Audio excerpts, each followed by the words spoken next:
از جانب حکومت جمهوری تاجیکستان به رشد انرژی آفتابی توجه مخصوص روانه گردیده است. با نظرداشت زیاده از 300 روز آفتابی در یک سال، تاجیکستان امکانیت وسیع استفاده پنل‌های آفتابی را دارا میباشد. در همین زمینه از جانب حکومت مملکت جهت استفاده وسیع سرچشمه‌های آلترناتیوی لایحه‌های بزرگ عملی گردیده ایستاده است. پیشوای ملت محترم امام علی رحمان در پیام خود به مجلس عالی قید نمودند در سال 2026 دو نیروگاه آفتابی با اقتدار عمومی 500 مگاوات ساخته به استفاده داده می شود. در این زمینه حال کارهای ساختمانی با اقتدار 250 مگاوات در ناحیه اشت و 250 مگاوات در ولایت ختلان آغاز گردیده تا ماه آگوست سال 2026 به استفاده سپاریده می شود. جمهوری تاجیکستان یکی از کشورهای می باشد که در رده‌بندی جهانی وابسته به استحصال انرژی سبز در جای ششم می ایستد. باید همین را قید نمود که موقع جغرافی جمهوری تاجیکستان که بسیار یک موقع مناسب و از جهت استفاده انرژی آفتاب مفید می باشد، امروز طبق قرار حکومت جمهوری تاجیکستان مخصوصاً زیر هدایت ها و دستور سپارش های پیشوای معظم ملت استفاده پنل های آفتابی نیز در جمهوری تاجیکستان براه مانده شده است.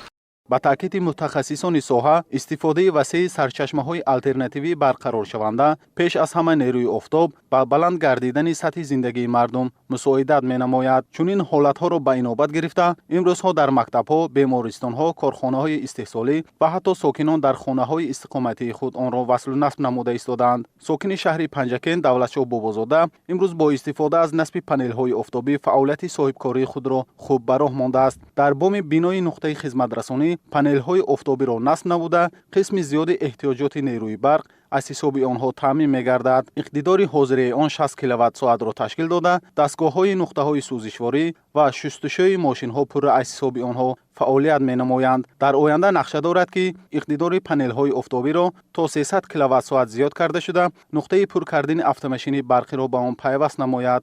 ما از سال 2025 با همین باتری‌های آفتابی گذاشتیم برای ما خیلی فایده کلان دارد و ما نیت داریم در آینده همین باتری‌های آفتابی را زیاد گردانیم. موافق حسابات ما امکانیت داریم که در طی 2 سال مبلغی خرج کرده‌مان را گشته باز برگردانیم. در برابر این صاحبکار اینچنین امروزها در چندین کارخانه و تشکیلات حدودی ولایت سوخت استفاده این گونه پنل‌ها با مقصد تامین دائمی برق خوب براه مانده شده است. از جمله با مقصد تامین بودن بازار با برق دائمی و بهتر نمودن صفت خدمت‌رسانی به ساکنان در بازار 20 سالگی استقلالیت جمهوری تاجیکستان و مرکز خدمت‌رسانی بختیار در شهر خوجند پنل‌های آفتابی نصب گردیده است که خراجات استفاده برق را تا 50% کاهش داده است. ما 120 کیلووات پنل‌های آفتابی نصب نمودیم. در فصل تابستان در یک ماه ما اگر 83000 کیلووات تقریبا برق استفاده بریم 24000 کیلوواتش از حساب پنل‌های آفتابی استفاده برسونیم. در ماه ینور، دکبر یعنی فصل‌های زمستانی باشد اگر تقریبا 66000 کیلووات اگر ما استفاده بریم اگر از وی 7000 کیلوواتش از حساب پنل‌های آفتابی. در اساس دستور سپارش‌های پیشوای معظم ملت محترم امام علی رحمان ما اقدام گرفتیم که باز 130 کیلووات پنل‌های آفتابی برای بازار ما نصب کنیم. با اندیشه کارشناسان اقتدار تولید انرژی آفتابی تاجیکستان قریب 25.16 میلیارد کیلووات ساعت در یک سال را تشکیل داده تا 80% طلبات عمومی اهالی را دوام 10 ماه در یک سال قانع می‌گرداند.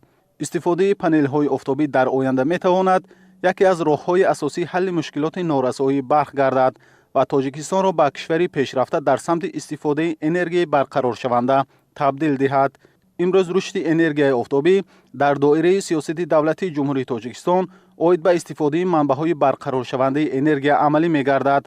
تطبیق لایحه‌های بزرگ در این سمت به تامین امنیت انرژتیکی و رشد استوار کشور مساعدت می‌نماید. نصب پنل‌های آفتابی قدم استوار در راه رسیدن به استقلالیت انرژتیکی کشور و زندگی شایسته مردم زمینه مستحکم می‌گذارد.